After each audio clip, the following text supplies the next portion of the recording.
मध्य प्रदेश में 15 जून तक corona curfew बढ़ा दिया गया है। सीएम शिवराज सिंह चौहान ने क्राइसिस मैनेजमेंट ग्रुप की बैठक की और इसके बाद जनता को संबोधित करते हुए ये जानकारी दी है।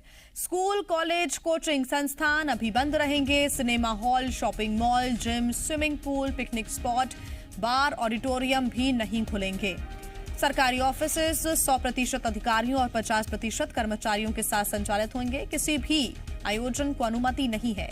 धार्मिक स्थलों पर एक समय में 4 से ज्यादा लोग उपस्थित नहीं रहेंगे। अंतिम संस्कार, मृत्यु भोज में 10 लोगों को और शादी समारोह में 20 लोगों को शामिल होने की अनुमति है। प्रदेश में रविवार को जनता कर्फ्यू रहेगा और हर रात 10 बजे तक नाइट कर्फ्यू रहेगा।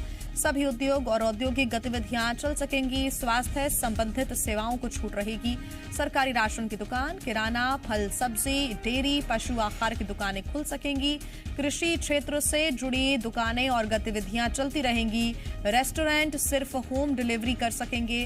घरेलू सेवाओं से जुड़े लोगों को भी छूट दी गई है। ऑटो रिक्शा में 2 सवारी और कार में ड्राइवर के साथ 3 लोग सफर कर सकेंगे।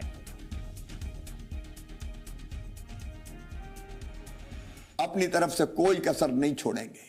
हमें ब्लैक फंगस से भी लड़ना है, लेकिन कोरोना से भी लड़ाई लड़ते रहना है। इसलिए कोरोना कर्फ्यू अभी हम समाप्त नहीं कर रहे। कोरोना कर्फ्यू 15 जून तक जारी रहेगा, लेकिन कोरोना कर्फ्यू में हम छूट दे रहे हैं।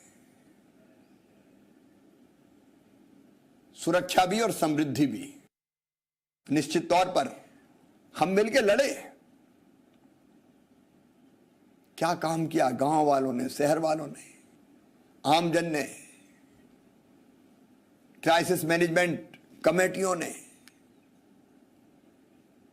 मैं अभिभूत हूं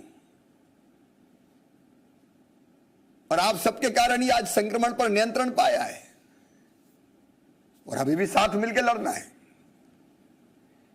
निश्चिंत नहीं हो जाना है। कठिनाइयों को पार करके विजय तो हमने पाई है। अलग अलग विभागों का अमला, सबने अपना सर्वश्रेष्ठ देने की कोशिश की है, अपनी जान झोंक के काम किया। मैं ऐसे सभी बहनों और भाइयों का आभारी हूं। सबका साथ इस लड़ाई में मिला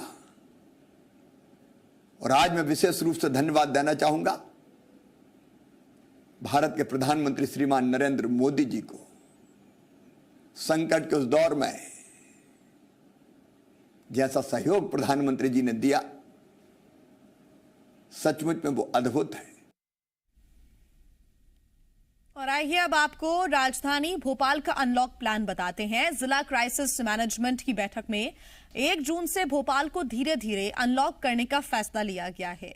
1 जून से भोपाल में किराना, फल, सब्जी, डेयरी, स्टेशनरी, आटा चक्की पूरे दिन के लिए खुलेंगी। तो वहीं electrical, hardware, motor repair, building material की दुकानें शाम 6 बजे तक खुल सकेंगी। और ऑटो, ई रिक्शा में 2 सवारी, तो वहीं टैक्सी और 4 पहिया वाहनों में ड्राइवर के साथ 2 पैसेंजर को यात्रा करने की अनुमति होगी। ई कॉमर्स कंपनियों और अति आवश्यक सेवाओं की होम डिलीवरी की इजाजत होगी। भोपाल में शराब की दुकानें भी खुलेंगी। हालांकि फिलहाल हाट बाजार पूरी तरह से बंद रहेंगे। रेस्टोरेंट्स, मिठाई की दुकान में सिर्फ टेक होम की इजाजत होगी।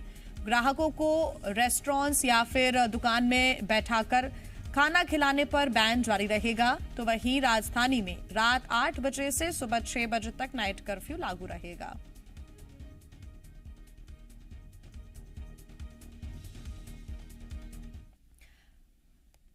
भोपाल कल से अनलॉक हो रहा है, लेकिन प्रशासन ने दुकानदारों और लोगों को सख्त हिदायत दी है कि लापरवाही करने वालों को बख्शा नहीं जाएगा। प्रशासन ने साफ तौर पर दुकानदारों को निर्देश दिए हैं कि अगर उन्होंने ऐसे किसी भी ग्राहक को सामान बेचा जिसने मास्क नहीं लगाया तो दुकानों को सील कर दिया जाएगा। तो वहीं पुलिस ने उन लोगों को हिदायत दी है जो बेवजह घूमते हैं। अनलॉक में भी बेवजह घूमने वालों पर कार्रवाई की जाएगी।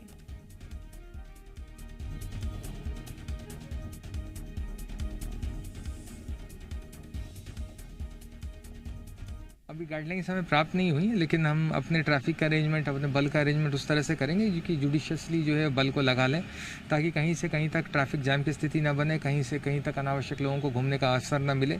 जिन लोगों को परमिटेड है, जिन लोगों को जो है इसमें छूट रहेगी, उन लोगों को जो ही सुविधा रहेगी। बाकी हेल्थ वर्कर्स और जो परमिटेड विभाग के लोग हैं वही आवागमन कर सकेंगे। कोशिश करेंगे कि हमारी व्यवस्था ऐसी हो कि हम बेहतर सर्विस दे पाएँ। यही सबसे बड़ा चैलेंज रहेगा कि जैसे जैसे अनलॉक हो, लोगों को हम लोग कोविड अप्रोप्रिएट बिहेवियर की तरफ ले जा सकें, और इसके लिए बहुत सख्ती रहेगी। मोटो क्लियर रहेगा, नो मास्क नो बिजनेस। किसी भी दुकान में, किसी भी प्रतिष्ठान में यदि गोले नहीं बने होंगे, यदि किसी व्यक्ति से बिना मास्क के समव्यवहार किया जाएगा तो उस पर चालानी कार्रवाई नहीं, उस दुकान को बंद करके सील कर दिया जाएगा। वहीं इंदौर शहर अनलॉक की राह पर है। 1 जून से कोरोना कर्फ्यू में कई छूट दी जाएगी। किराना दुकान हफ्ते में 5 दिन दोपहर 12 बजे तक खुल सकेंगी। फल सब्जी की दुकानें भी खुल सकेंगी। किराना की थोक दुकानें हफ्ते में 3 दिन खुल सकेंगी। थोक मंडी बंद रहेंगी। चश्मे की दुकान खोलने की अनुमति दी गई है। ऑटो रिक्शा में 2 सवारियों को बैठाने की अनुमति होगी। 15 जून तक शादी की अनुमति नहीं मिलेगी। अंतिम संस्कार में 10 लोगों को शामिल होने की अनुमति मिलेगी। सामाजिक, धार्मिक, राजनीतिक आयोजन प्रतिबंधित रहेंगे। स्कूल, कॉलेजेस, कोचिंग संस्थान बंद रहेंगे। Shopping mall, cinema, swimming pool खोलने की अनुमति नहीं होगी। शनिवार, रविवार को पूरी तरह जनता कर्फ्यू रहेगा और हर रात 10 बजे से सुबह 8 बजे तक नाइट कर्फ्यू रहेगा।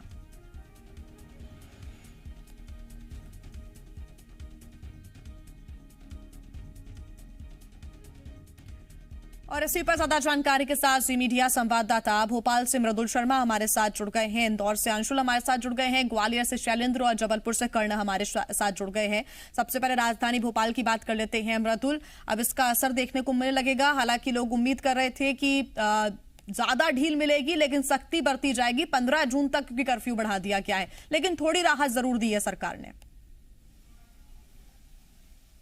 बिल्कुल थोड़ी राहत जरूर दी है जिया, और इसका असर भी दिखने लगेगा, क्योंकि कोरोना कर्फ्यू का असर आप देखिए, भोपाल में 245 मामले ही सामने आए हैं। और अगर इन आंकड़ों की बात करें, 1 महीना पहले ये आंकड़े बहुत ज्यादा थे। आपने और हमने तस्वीर देखी, उसके बाद ये फैसला लिया गया कोरोना कर्फ्यू लगाया जाए, और जनता के सहयोग से वो कोरोना कर्फ्यू सफल रहा है। लेकिन अब एक महत्वपूर्ण वाक्य मुख्यमंत्री शिवराज सिंह चौहान ने यहां पर कहा कि जिंदगी को अनलॉक करना है, कोरोना को लॉक करना है।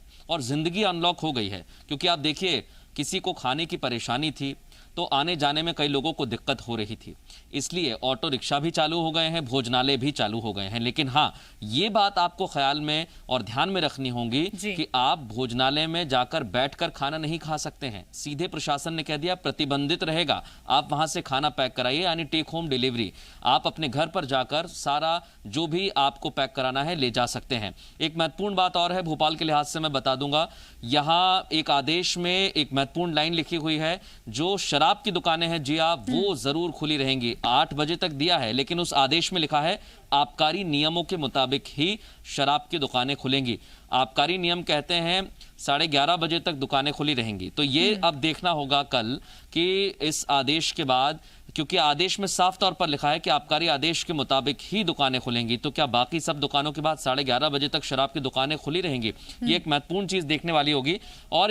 और एक बात और जरूर जिया, यहाँ पर देखने वाली बात यह है कि भोपाल और इंदौर ही ऐसे 2 बड़े शहर हैं जहां पर मरीजों की संख्या अब भी ज्यादा है। इंदौर में 400 करीब मरीज हैं और भोपाल में यह आंकड़ा 300 के करीब है। तो इंदौर भोपाल में थोड़ी अलग अलग रियायतें दी गई हैं, लेकिन हाँ, राहत जरूर मिली है। और इसी राहत के बाद उम्मीद ये की जा रही है कि 15 दिन तक अगर इसी तरीके से जनता का सहयोग रहा तो आने वाले दिन में कोरोना के केसेस लगभग ना के बराबर हो जाएंगे, और जो चुनौतियां थीं उनको पार करके हम कोरोना संक्रमण पर काबू पाने में सफल रहेंगे। बिल्कुल, ऐसी उम्मीद हमारी भी है, जनता की भी यही उम्मीद है। अपील भी हमारी यही है जनता से कि वो प्रशासन का सहयोग करें। इंदौर की बात कर लेते हैं। अंशुल हमारे साथ जुड़े हुए हैं। अंशुल, जैसा कि मृदुल बता भी रहे थे कि इंदौर भोपाल ऐसे 2 बड़े शहर हैं जहां पर अभी भी केसेस सामने आ रहे हैं, बड़ी संख्या में केसेस हैं। ऐसे में इंदौर में क्या असर रहेगा? आज सीएम का संबोधन भी हुआ और कई रियायतें भी उन्होंने दी हैं, लेकिन अभी भी अपील यही है कि सख्ती के साथ तमाम नियमों का पालन होना चाहिए। जी बिल्कुल जी, आप बता दूं कि इंदौर में अभी भी 400 से अधिक पॉजिटिव मरीज जो हैं वो रोजाना सामने आ रहे हैं और लगभग 4000 से अधिक अभी एक्टिव केसेस की संख्या जो है इंदौर में है, जो कि मरीज अस्पतालों में अपना इलाज करा रहे हैं। इसी को ध्यान में रखते हुए इंदौर में गाइडलाइंस जरूर दी गई है और 1 जून से कुछ नियम शर्तों के साथ छूट दी गई है। हालांकि इंदौर शहर की जो बड़ी मंडियां हैं, जो थोक मंडियां हैं, जहां पर लगातार ये शिकायतें मिलती थी कि वहां पर बड़ी संख्या में भीड़ उमड़ती है, उन्हें फिलहाल अभी बंद रखा गया है। शहर के जो प्रमुख बाजार हैं, जैसे राजवाड़ा कहा जाए या अन्य बाजारों को कहा जाए, उन्हें भी फिलहाल बंद रखा गया है। सिर्फ वो बाजार खोलने की अनुमति दी गई है जहां पर किराने की दुकानें हैं। गलियों में जो किराने की दुकानें हैं उन्हें खोलने की अनुमति दी गई है और उनके लिए भी एक समय सीमा निश्चित है। साथ ही आटा चक्कियां जो हैं उन्हें खोलने की अनुमति जरूर दी गई है। चश्मे की दुकानों को समय सीमा निर्धारित की गई है और ये बहुत जरूरी भी नजर आ रहा था, क्योंकि अभी खुद सीएम ने ये कहा है कि खतरा टला नहीं है, अभी ये लड़ाई जारी है, बाकी है जिसको लड़ना है हमें। जबलपुर से कर्ण हमारे साथ जुड़े हुए हैं। कर्ण, जबलपुर की क्या स्थिति है, क्या असर इसका देखने को मिलेगा?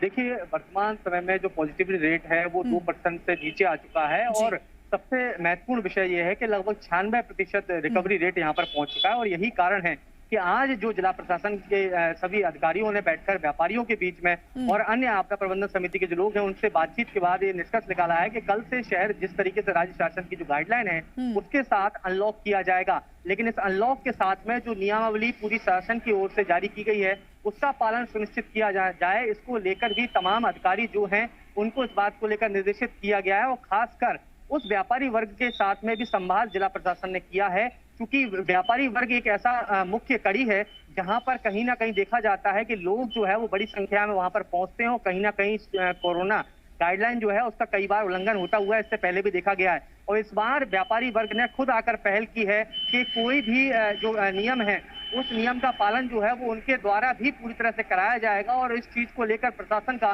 पूरा सहयोग उनके द्वारा दिया जाएगा। और यही कारण है कि जिला प्रशासन ने अब कल से शहर को अनलॉक करने की पूरी तैयारी कर ली है। जिस तरीके से राज्य सरकार ने नियमावली जारी करी है प्रशासन की अपनी अलग तैयारियां हैं और लोगों से भी यही अपील प्रशासन कर रहा है कि अभी भी गाइडलाइंस का पालन करें सख्ती के साथ। आप बने रहिए हमारे साथ। ग्वालियर से शैलेंद्र हमारे साथ जुड़े हुए हैं। शैलेंद्र, ग्वालियर की हम बात करें तो क्या स्थिति है, क्या प्रशासन तैयार है कल से, क्योंकि कुछ ढील भी दी जाएगी, कुछ रियायतें भी मिलनी है, ऐसे में लोगों से भी यही अपील है कि इस रियायत का वो नाजायज फायदा ना उठाएं, तमाम जो गाइडलाइंस उसका पालन जरूर करते रहें। देखिए जी, बिल्कुल जिस तरीके से अगर ग्वालियर की बात करें तो अब कोरोना संक्रमित मरीजों की संख्या काफ़ी तेज़ी से घटी है और अब महज 40 से 50 केस जो है वो सामने आ रहे हैं। और यही कारण है कि कल जब क्राइसिस मैनेजमेंट की बैठक हुई थी तो सुबह 11 बजे से लेकर शाम 5 बजे तक पूरे बाजार खोलने की जो प्रस्ताव है वो सरकार को भेजा गया था।